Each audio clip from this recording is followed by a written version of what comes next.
ಲೋಕಾಯುಕ್ತ ಹೋಗ್ತೀವಿ ಅಂತ ಅಲ್ಲಿ ಅವ್ರು ಗೊತ್ತದವ್ರಿಗೆ ಹೋಗ್ರಪ್ಪ ಅಂತ ಮನೆ ಹಿಂಗೆ ಆಯಿತು ಒಂದು ಏನೋ ಘಟನೆ ಆದಾಗ ಪಿ ಡಿ ಒ ಅಂದ್ಬಿಟ್ಟು ಅವ್ರಿಗೆ ನೀವು ಎಲ್ಲಿ ಹೋಗ್ತೀವಿ ಹೋಗಪ್ಪ ಅಂದ ಅವಾಗ ಏನೋ ನಮ್ಮ ಓಮ್ರಾಸ್ಮನ್ಗೆ ಕಂಪ್ಲೇಂಟ್ ಮಾಡಿದ್ರು ಓಮ್ರಾಸ್ಮನ್ ಫೋನ್ ಹಚ್ಚಿ ಕೇಳಿದ ಇಲ್ಲರಿ ಅವ್ರೇನು ವ್ಯವಹಾರ ಮಾಡೋದಿಲ್ಲ ಅಂತ್ರಿ ಏನು ಬಗ್ಗೆ ನೀವು ಮ್ಯಾಲೆ ಹೋಗ್ರಿ ಅಂತಂದ್ರೆ ಲೋಕಾಯುಕ್ತ ಹೋದ್ರೆ ಅಲ್ಲಿ ಏನು ಕೊಡೋದು ತೊಗೊಳೋದು ಬಗ್ಗೆ ಬಿಡ್ರಿ ನಮ್ಮೊಳಗೆ ಅಂತ ಅನ್ನೋಂಥ ಮಾತುಗಳು ಇವೆಲ್ಲ ಗಮನಿಸಿದಾಗ ಲೋಕಾಯುಕ್ತ ಸಂಸ್ಥೆ ನಿಜವಾಗಿಯೂ ಅವ್ರಿಗೆ ಪೂರ್ಣ ಹಕ್ಕು ಕೊಡ್ಬೇಕು ಶಕ್ತಿ ಕೊಡ್ಬೇಕು ಹೌದು ಬಾ ನೀವು ಸಿಕ್ಕ ತಕ್ಷಣ ಡಾಕ್ಯುಮೆಂಟ್ರಿ ಎವಿಡೆನ್ಸ್ ಇರ್ತಾವೆ ಶಿಕ್ಷೆ ಪ್ರಮಾಣನೂ ಸಹಿತ ಘೋಷಣೆ ಮಾಡಿ ಯಾಕೆ ಅವ್ರನ್ನ ಒಳಗೆ ಹಾಕಬಾರ್ದು ಈ ಭ್ರಷ್ಟ ಅಧಿಕಾರಿಗಳನ್ನು ಇಲ್ಲಿ ಯಾರು ಶಿಕ್ಷಣ ಆಗೋದಿಲ್ಲ ಇರೋರು ಪಾಪ ಎಲ್ಲೋ ನಮ್ಮ ಇದಕ್ಕೆ ಹೋಗಿದ್ದಾರೆ ಜಿಲ್ಲಾ ಆಸ್ಪತ್ರೆಗೆ ಹೋಗಿದ್ದಾರೆ ಪಾಪ ಶೋಷಣೆ ಐತಿ ಅಂತ ಅವರೇ ಹೇಳ್ಕೊಳ್ತಾರೆ ಎಲ್ಲ ಕಡೆ ಹಂಗಾರೆ ಪಾಪ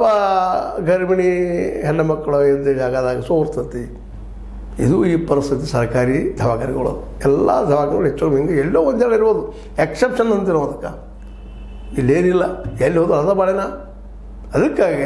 ಪಾಪ ಅವರು ಬೇಯಿಸ್ತಾರೆ ಸುಮ್ಮನೆ ಇನ್ನು ಬರಬೇಕಾಗಿದೆ ಬೇಯಿಸ್ಪಟ್ಟರು ಬಂದಾರ ಒಂದು ಅಡ್ಡಾಡಿದಾರ ಇವತ್ತು 4 ದಿವಸ ಮಾತ್ರ ಎಲ್ಲರೂ ಆಫೀಸಾಗಿ ಇರ್ತಾರೆ ಮತ್ತು ಯಾರು ಇಟ್ಟವ್ರಿಗೆ ಹೋಗೋದಿಲ್ಲ ಎಲ್ಲ ಅಧಿಕಾರಿಗಳು ಡಿ ಸಿ ಅವ್ರನ್ನ ಹಿಡ್ಕೊಂಡು ಮತ್ತೊಬ್ಬರು ಹಿಡ್ಕೊಂಡು ತಹಸೀಲ್ದಾರ್ ಹಿಡ್ಕೊಂಡು ಪಿ ಡಿ ಒನ್ ಹಿಡ್ಕೊಂಡು ಎ ಒನ್ ಹಿಡ್ಕೊಂಡು ಯಾರು ಹೇಳ್ತಾರೆ ಎಲ್ಲ ಆಫೀಸಲ್ಲಿ ಇರ್ತಾರೆ ನೀರಾವರಿ ಡಿಪಾರ್ಟ್ಮೆಂಟ್ ಹೋಗ್ರಿ ಎಲ್ಲಿ ಹೋಗ್ತಿರೋ ಹೋಗ್ರಿ ಲೋಕಾಯುಕ್ತ ಅದ್ರ ಜೊತೆ ನಮ್ಮ ಏನು ಪಿ ಡಬ್ಲ್ಯೂಗೆ ಹೋಗ್ರಿ ಎಲ್ಲಿ ಹೋಗ್ತಿರೋ ಹೋಗ್ರಿ ಎಲ್ಲರೂ ಸಿನ್ಸಿಯರ್ ಆಫೀಸಾಗಿ ಕುಂತಿರ್ತಾರೆ ಅಷ್ಟೇ ಅಲ್ಲಿ ಹೊರಗೆ ನಡೀತಿರ್ತಾವೆ ಬೇರೆ ಏಜೆಂಟ್ಸ್ ಇರ್ತಾರೆ ಅವ್ರು ಮಾಡ್ತಿರ್ತಾರೆ ಕೆಲಸ ಮಾಡಿಕೊಡೋಕೆ ಅವ್ರು ಓಡಾಡ್ತಿರ್ತಾರೆ ಮಾಡ್ತಾರೆ ಅವರೆಲ್ಲ ಹೀಗಾಗಿ ಭ್ರಷ್ಟಾಚಾರವನ್ನು ಓಡಿಸೋದಂತೆ ಮೋಸ್ಟ್ ಪ್ರಾಬಬ್ಲಿ ಇದು ಅಸಾಧ್ಯ ಯಾಕೆ ಅಸಾಧ್ಯ ಅಂತ ನಮ್ಮಲ್ಲಿ ಮತದಾರ ದಂಡದನ ಏನು ಮಾಡಿದ್ರಿ ಪಾಪ ರೊಕ್ಕ ತೊಗೊಂಡು ಓಟ್ ಹಾಕ್ತಾನೆ ಸೆರೆ ತೊಗೊಂಡು ಓಟ್ ಹಾಕ್ತಾನೆ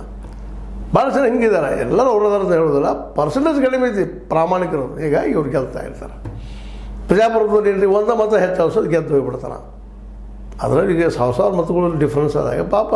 ಪ್ರಾಮಾಣಿಕ ಮೊದಲು ನಿಲ್ಲೋದೇ ಇಲ್ಲ ಎಲೆಕ್ಷನ್ಗೆ ಯಾಕಂದ್ರೆ ತುಂಬ ದುಡ್ಡು ಇರೋದಿಲ್ಲ ಅದು ಹೋದ ಪ್ರಾಮಾಣಿಕ ಏನು ಕೆಲಸ ಮಾಡೋದು ಹೋದ್ರೆ ಅದನ್ನು ಹುಚ್ಚಲಾಗಿ ಬಿಡೋದಂಗೆ ಬಿಡೋದು ಹೊರ